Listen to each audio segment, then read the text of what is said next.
Hello friends, இன்றைக்கி வீடியோவில் நம்ம ரோஜா செடியில் நிறைய தளிர் வரத்துக்கு நம்ம ஃபெர்டிலைசர் கொடுக்கலாம்.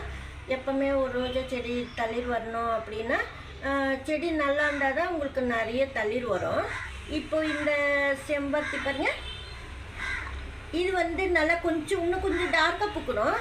இந்த செடி கூட நான் வாங்கிட்டு ஒரே ஒரு சின்ன குச்சி தான் இருந்தது. இந்த செடி வாங்கும்போது ஒரே ஒரு ஸ்டெம் தான் இருந்தது.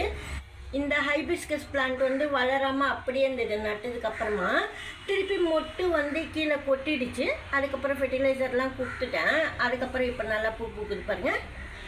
நல்ல கலர். இது இன்னும் கூட டார்க்காக பூக்கும். இது ரொம்ப பெருசு பூ இருக்காது, லிமிட்டாக தான் பூக்கும். கலருக்கு உண்டான எருவெலாம் நான் இன்னும் கொடுக்கல. ஏன்னா கரெக்டாக இந்த கலர் கிடையாது, இன்னும் கொஞ்சம் டார்க்காக இருக்கணும். ரொம்ப நல்லாயிருக்கும் இந்த பிளான்ட்டு ஃப்ளவரு. அது பார்த்து தான் இந்த செடி நான் கொண்டு வந்து வச்சுருந்தேன், சின்ன கன்று. இந்த ரோஜா செடிக்கு தான் நான் இப்போ ஃபெர்டிலைசர் கொடுக்க போகிறேன். இது 7 டேஸ் ரோஸ் பிளான்ட்டு. சின்ன தொட்டிக்கு மாற்றிருந்தேனே அந்த பிளான்ட்டு தான் இது. புதுசாக ரோஸ் பிளான்ட்டு வாங்கினா நம்ம சாயிலில் எருவெல்லாம் ஃபெர்டிலைசர்லாம் நீங்கள் கலந்து வைப்பீங்க. ஆனால் வேப்பமுன்னாக்கா அதிகமாக போட்டு கலந்து வைக்கக்கூடாது. நான் வேப்ப இலை போட்டு சாயிலில் கலந்து நடுவேன். இல்லைன்னா நான் வெறும் மணல் கொஞ்சமாக கம்போஸ்ட்டு, அதாவது வெர்மி கம்போஸ்ட்டோ இல்லை வெஜிடபிள் கம்போஸ்ட்டோ நம்ம சாயிலுக்குள்ளே போட்டு கலந்து நட்டுடுவோம். அதுக்கப்புறமா தளிர் வர்றதுக்கு என்னென்னா, ஆனால் சாயிலில் கொஞ்சம் போல் மணல் போடணும். மணல் அதிகமாகலாம் போட தேவையில்ல, கொஞ்சம் போல் சேர்த்தாலே போதும். இப்போ இந்த பாட்டுக்குன்னா ஒரு 1/4 பங்கு மட்டும் மணல் சேர்த்துக்கலாம். மண், கோகோபீட்டு, சாயில், அதாவது கொஞ்சம் போல் சேர்த்துக்கணும். ஒரே 2 பிடி அளவுக்கு சேர்த்தா போதும்.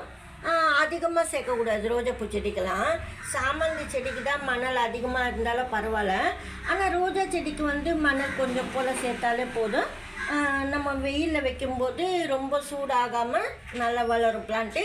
இப்போது ஃபெர்டிலைசர் என்ன கொடுக்க போகிறோன்னா, எப்போவுமே புது செடி வாங்கி நட்டதுக்கப்புறமா நீங்கள் பாருங்கள், இது 20 டேஸ் ஒன்ஸ் வேப்ப முன்னாக்கு எவ்வளோ போடணுன்னா பாட் பொறுத்து. பெரிய பாட்டாக இருந்ததுன்னா 1 ஸ்பூனு, சின்ன பாட்டாக இருந்ததுன்னா ஒரு அரை ஸ்பூன் போட்டு தண்ணி விடணும். ஆனால் கொஞ்சம் போல் பாருங்கள், கொஞ்சம் போல் இது போலலாம் சின்ன தொட்டியில் வளர்க்கும் போது லேசாக இது போல் புது சாயில் போட்டு வைக்கணும். அப்போ தான் நல்லது. நம்ம போட்ட ஃபெர்டிலைசர்லாம் செடிக்கு எந்த பாதிப்பு இல்லாமல் நல்லா வளரும். அதுக்காக இது போல் வேப்ப முன்னாக்கு போட்டதுக்கப்புறமா நீங்கள் தண்ணி மறக்காமல் ஊற்றிடணும். வேப்ப முன்னாக்கு ரொம்ப ஹீட்டு அதுக்கு. ஆனால் வெயில் இருக்கு, போடலாமா அப்படின்னா போடலாம். நம்ம தான் கரெக்டாக தண்ணி ஊற்றிக்கிட்டே இருந்தால் போடலாம், எதுவும் செய்யாது.